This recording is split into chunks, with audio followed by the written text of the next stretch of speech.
start in 5 minutes, so just relax and perhaps turn your pagers or cell phones to silent. That would be really appreciated. Thank you.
Ladies and gentlemen, My name is David Wong, the project director of Fukui ID Nucleus factory. On behalf of the company, I thank you for your time to attend this seminar called Impart a Unique Identity to Each Pearl. First of all, I would like to tell you about pearl nucleus. In general, it is made of freshwater mussel shells, something like this. It can be from Mississippi River or from the lakes or rivers in China.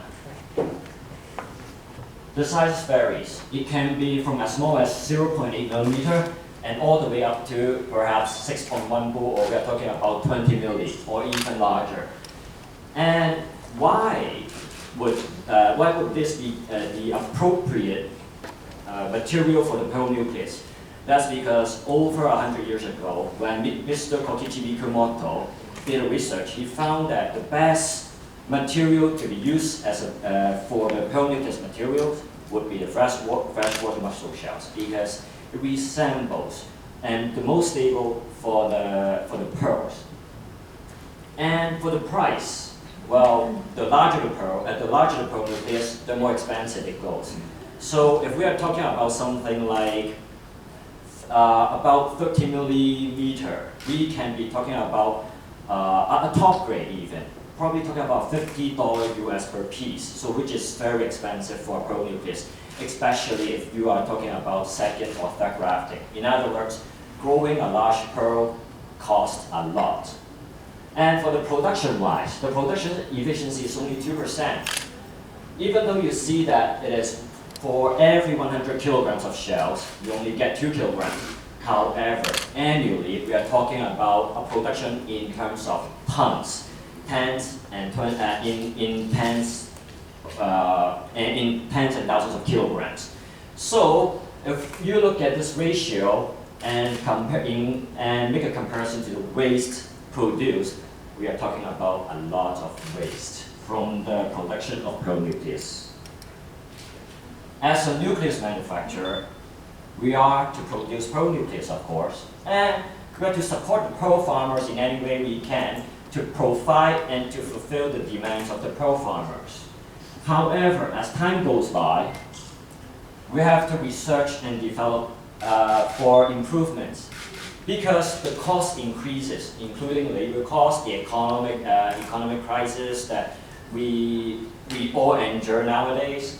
And more importantly, we find that it is important to educate the importance of pearl nucleus to the pearl farmers, because from our point of view, the pearl farmers are living in fear, living in uncertainties, because even though they are trying to cultivate the best pearls, but they know very little about pearl nucleus, and that's where we come in. We are Fukui ID Nucleus factory, a company that is established in 1990 in a humble factory located in China.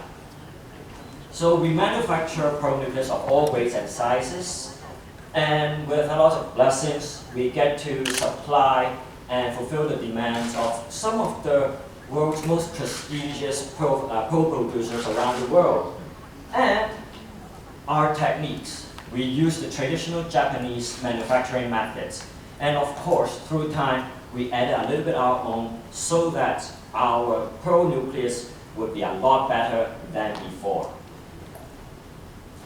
As for the pearl industry, I suppose if you remember what Kokichi Mikimoto's vision was, his vision is to cultivate the best pearls and to market the best pearls around the world.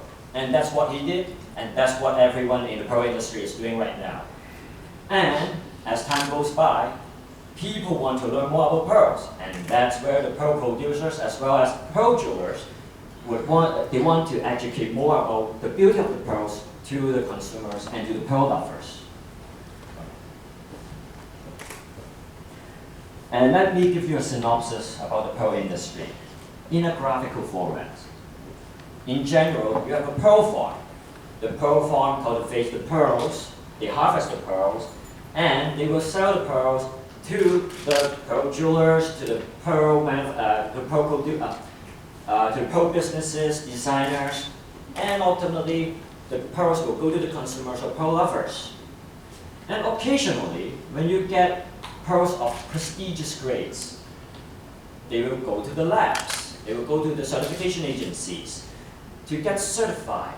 And hopefully get a report that will say that, oh, it is a very nice pearl, and whether it is nucleated or not. And ultimately, it will go back to the consumers or pearl lovers. And that's the pearl industry that we normally know nowadays.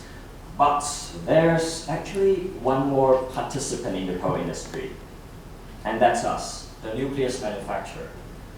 The nucleus is actually the core of all the pearl, for all cultivated pearls, the core for all cultivated pearls. And without these cores, without these seeds, you don't have much, you really can't cultivate pearls, because that's how Kokichi Mikimoto-san started. And there are of course other things like natural pearls and others, but I won't go to that part. Now, I will show you a series of photos regarding pearl nucleus.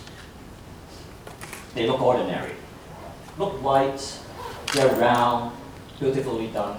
But if you look under the dark light, what is this? This is what we see when we look at other manufacturers' pearl nucleus.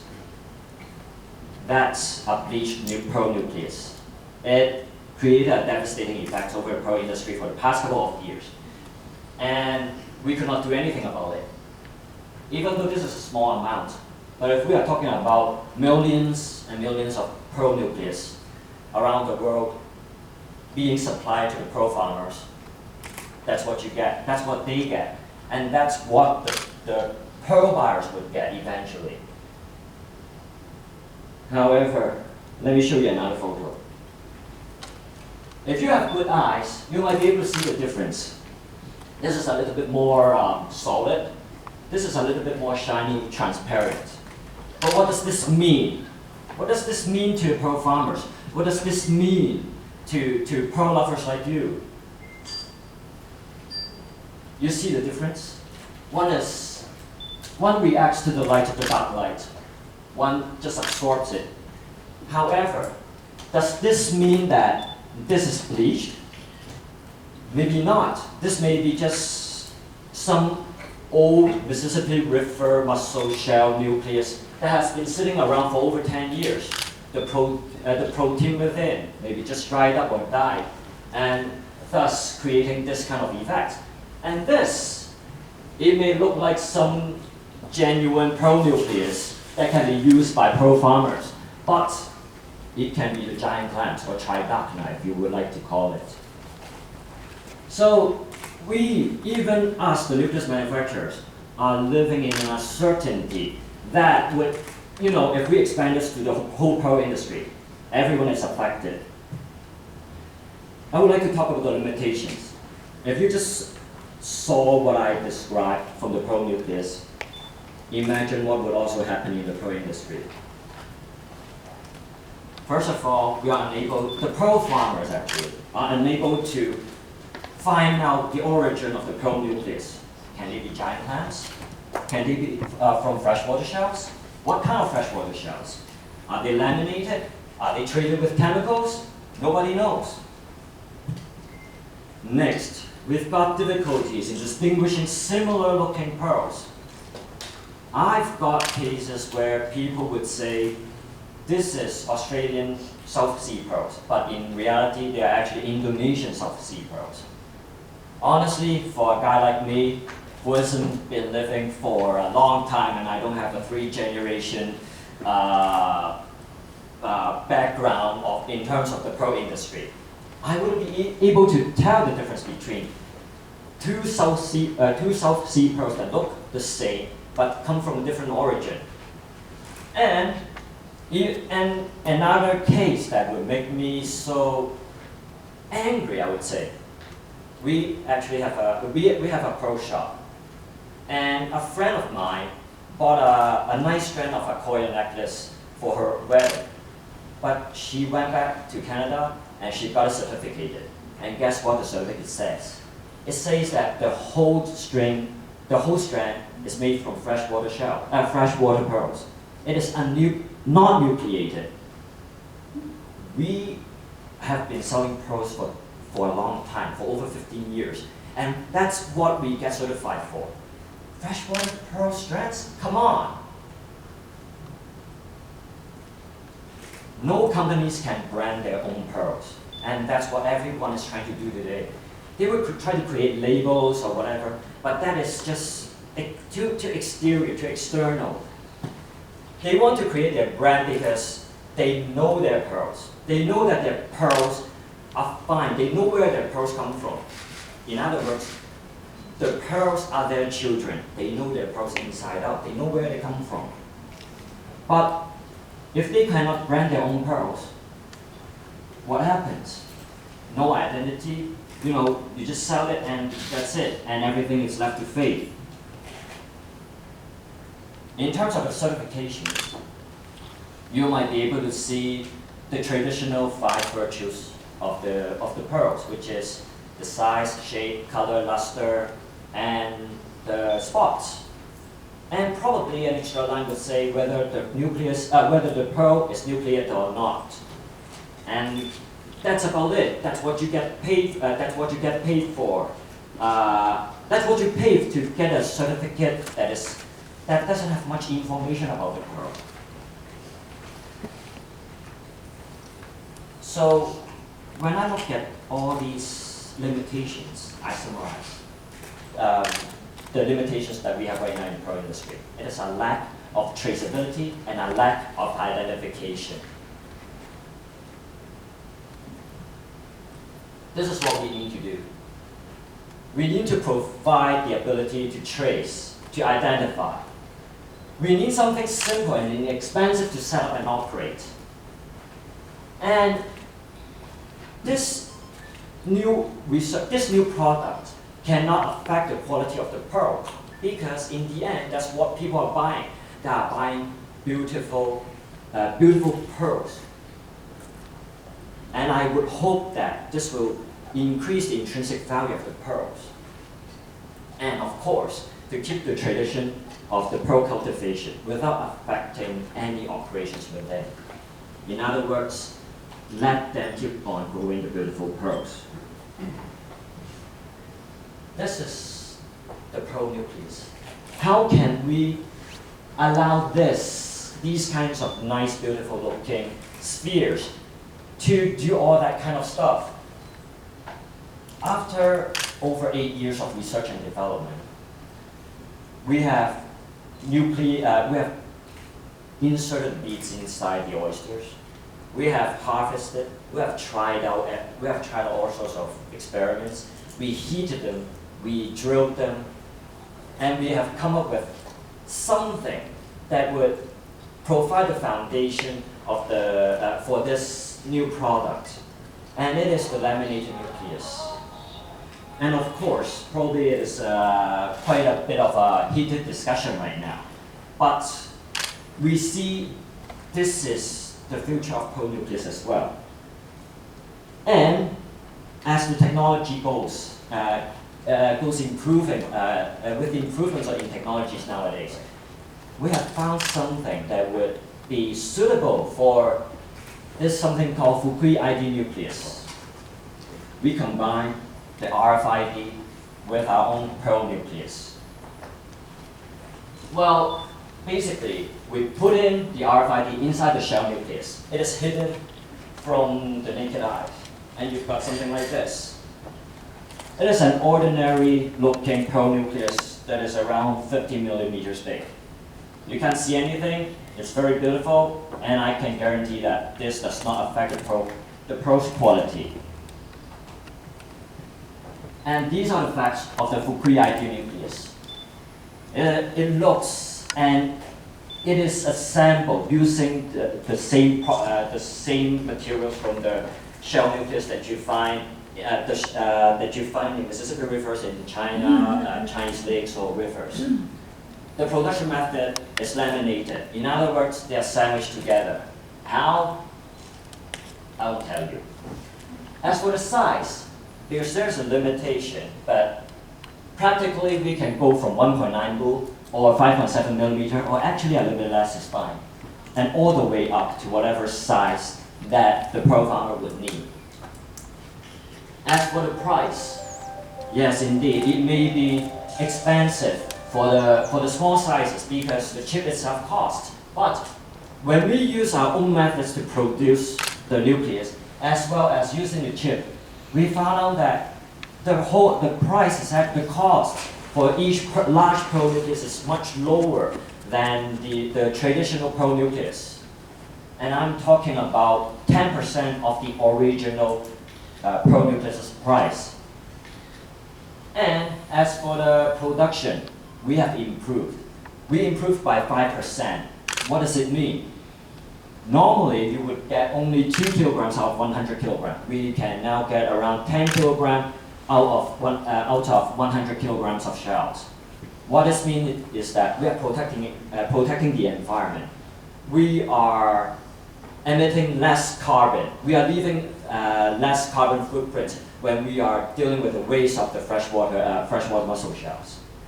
And a little bit of the RFID, well, 128-bit, and it can withstand much worse and harsh conditions than the probe nucleus.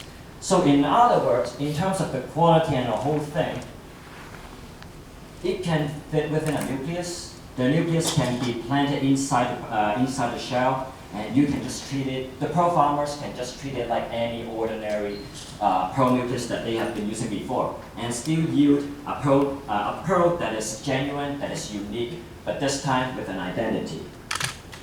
And this is the probe reader. It is a prototype, but it is handheld, very convenient. Not expensive, but it is probably a one-time investment, and anyone can use it, from stores to consumers, to probe farmers, to nucleus manufacturers. They can use this. The best part is, it can access the internet, the wireless networks, or whatever networks that you have come up with. And what does this mean? When you have the identity, an identity number similar to your identity card, suppose you get caught by a cop, and the cop asks you for the identity number. Then they will call back to the headquarters, telling the headquarters regarding your identification number. And from their computer, they will be able to check everything about you, from your name, your date of birth, to even where you live and all that. Similarly with this, once they get the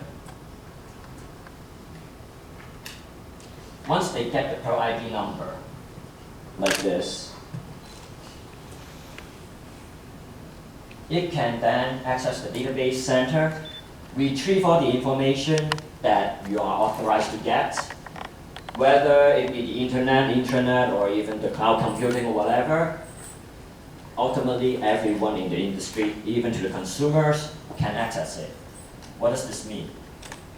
More people will learn more about pearls, and I do hope that they will appreciate more pearls, because the pearls are not just about the surface, are not just about the beauty, but it is so much like humans that it has a history, it has a date of birth. It also has the core inside that will guarantee that this pearl will not, it guarantees a pearl that when you drill, it won't explode. That's a nightmare for the pearl designers actually. So, what can you put inside? For us, we put a date of manufacture. We put the size, material grade, and perhaps the manufacturer's name. This allows a guarantee for all the pearl farmers that, oh, when I grab this pearl, when I put it at a scanner, it will know where it is from, they will know what kind of material it is, and they have a guarantee already right at the first start. For the pearl farmers, you know how cultivated pearls work. You insert the nucleus inside the mollusk, and you can already record the date of insertion right there.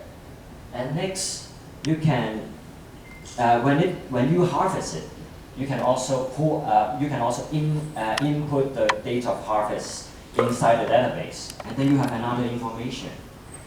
And they can also put in their own information, their pearl farm's information. And you know what? the pearl farms nowadays are actually paradise. They are untouched, unpolluted, and they are heavens, you know. And they can be good vacation spots. And when this information gets revealed to the curious consumers, guess what would happen? They will probably want to go to the pearl farms and want to learn more. And hopefully they will want to understand that in order to grow beautiful pearls, they need to protect the environment and protect the sea. As for the pearl jewelers, not only, you know, there's the cultivation period that they can get from it, they can also put more than just the 5 virtues of the pearls. They can even put their own brand names. They can put the dealer information, the current locations, and you know, if you want to do it like the GIA, you can have a report, the GIA diamonds. You can put a report price in there. So you know, the sky is the limit. The creativity is the limit. It all depends on how you want to use this database. This is what I just showed you. It is it's just one flow from the pearl nucleus manufacturer all the way to the consumers. You cannot go back, basically, and you cannot trace anything back. In other words, as a consumer, you will not be able to pinpoint out where the pearl farm is, or as a pearl buyer or a pearl dealer, you wouldn't be able to confirm if the nucleus is a genuine nucleus. But once we start to have this database, using the RFID to provide the identification number, we can put in the nucleus information inside the database. And we allow the pearl farms to access this information. And guess what's next? One by one, everyone will have the access to the same database, and they will know everything inside out. From the nucleus manufacturer, we'll know where the pearls are being cultivated. We'll know where the pearls are going. We'll understand more about the market, and perhaps, you know, how do pearl farmers use our own nucleus. As for the pearl farmers, they will be able to check the nucleus information and be able to have a stronger, a more confidence in terms of the nucleus that they buy. Because with information, it's like an empowerment. And the pearl farmers will no longer need to trust the agents or perhaps use the pearl nucleus in fear because they don't know anything about the pearl nucleus. And if they want to, they can put in their pearl farms information and all that to these guys right here, the pearl traders. The pearl traders will be able to use all this information coupled with the information regarding the nucleus, and they'll know that once they get the pearl, they'll know that, oh, this is not from some kind of other unknown materials. This nucleus is from freshwater mussel shells. We know that when we drill this, it won't break. And we know that this pearl is from Australia. It is genuine. And they will be able to certify their own pearls, guaranteeing every single step. And what's more is that because there's the RFID number, the identification number, they can use the ID number, put it onto their certificates, and the consumer, the pearl buyer, can use that number, access the database, and be able to find out the same things that all these guys have put in. And for the pearl certification agencies and labs, they will be able to create a full story all the way from the nucleus to perhaps the pearl farms or even the pearl traders. What this means is that you can write it is similar to writing a biography of a person. Similarly, with a certificate or the pearl report, you can write a full story. You can write down, oh, this pearl has a core made from American Mississippi shells. It is the bead is inserted on January the 1st, 2013, in a place called Tahiti, or perhaps some certain island. And then, when it is cultivated, you will also see the date. And what's more is that you will be able to know which company owns this, or even other information regarding, that they would be beneficial for putting on into the certificates. And as for the consumers, I guess you'll be able to understand how much information they'll be able to get once they can access this information. So in other words, what this nucleus can provide, and ultimately the tag pearl can do, is that it imparts an identity to each pearl. Each single pearl has its own identity. Like each and every one of you, you have your own name. You have your own identification code. You have your ID number. It increases the intrinsic value of each pearl because it no longer is about the 5 virtues of the pearl, but it also has a history. It also has the core materials, and you will no longer be judging the book by its cover, but judging the book by its full content. I would hope that this will protect all participants from the participants in the pearl industry, because as I just shared, with uncertainties, with people who are faking things, with people who are being unethical in their business practices, we are trying to protect them, and we are trying to protect ourselves. And we wish to encourage second and third graftings, or in other words, we want to encourage the cultivation of larger pearls, because the cost for cultivating large pearls is just so expensive to the point where, honestly, I don't see much huge, gigantic pearls, round-shaped pearls nowadays. And I hope that we can start this by offering more chances to the pearl farmers to use large nucleus so that they can cultivate large pearls. And we hope to improve the production efficiency by using these new methods of production. And of course, we want to protect the environment by using less resources and using the natural resources more efficiently.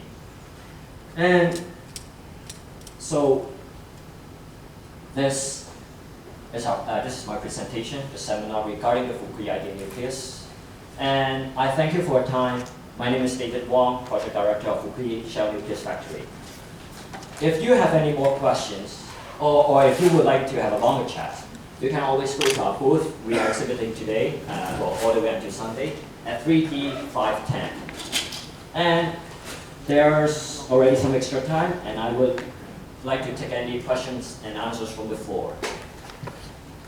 Thank you very much. Yes? Do you have any statistics on the success rate of cultivating pearl from your pearl compared with those pearl from original method?